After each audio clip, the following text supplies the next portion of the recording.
Uncle, আপনি আমাদেরকে যেই কথাগুলো বললেন, আমাদেরকে আশা দিলেন, এগুলো কি শুধুই কথার কথা যেমন অন্যান্য রাজনৈতিক নেতারা বলে থাকেন? আপনি কি সত্যি আমাদের দিকটা ভেবে দেখবেন? আচ্ছা আচ্ছা, দেখো, আমি কিন্তু তোমাকে তোমার প্রথম যে প্রশ্নটা ছিল ওই প্রশ্নের উত্তরে কিন্তু আমি বলেছি যে এর আগে এই যে আমি বললাম শিক্ষা উপপত্তি, তারপরে ধরো এই যে মেয়েদের শিক্ষা ব্যবস্থা ফ্রি ক্লাস 10 পর্যন্ত, তারপরে 12 পর্যন্ত, এই কাজগুলো তো আমরা করেছি। তারপরে এই যে বাধ্যতামূলক প্রাথমিক শিক্ষা আইন যেটা, এই কাজগুলো তো আমরা করেছি আগে, তাই না? বিএনপি যখন এর আগে রাষ্ট্র পরিচালনার দায়িত্ব ছিল, তুমি হয়তো তখন হওনি, কিন্তু তোমার আব্বু আম্মু তখন ছিলেন। তুমি আব্বু আম্মুকে জিজ্ঞেস করলে জানতে পারবে, তোমার টিচারদেরকে জিজ্ঞেস করলে তুমি জানতে পারবে যে বিএনপি যখন আগে দেশ পরিচালনার দায়িত্বে ছিল তখন বিএনপি কাজগুলো করেছে। এটা গেল 1 নম্বর।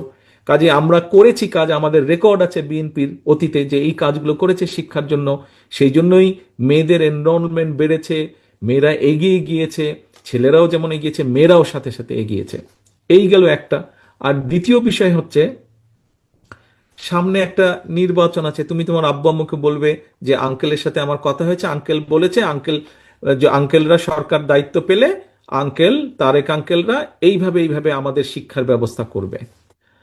তারপরে তোমার আব্বু আম্মুকে তুমি চেষ্টা করবে, তোমার চাচা চাচি সবাইকে তুমি চেষ্টা করবে কনভিন্স করার জন্য যাতে ধানের শীষে ভোট দেয়।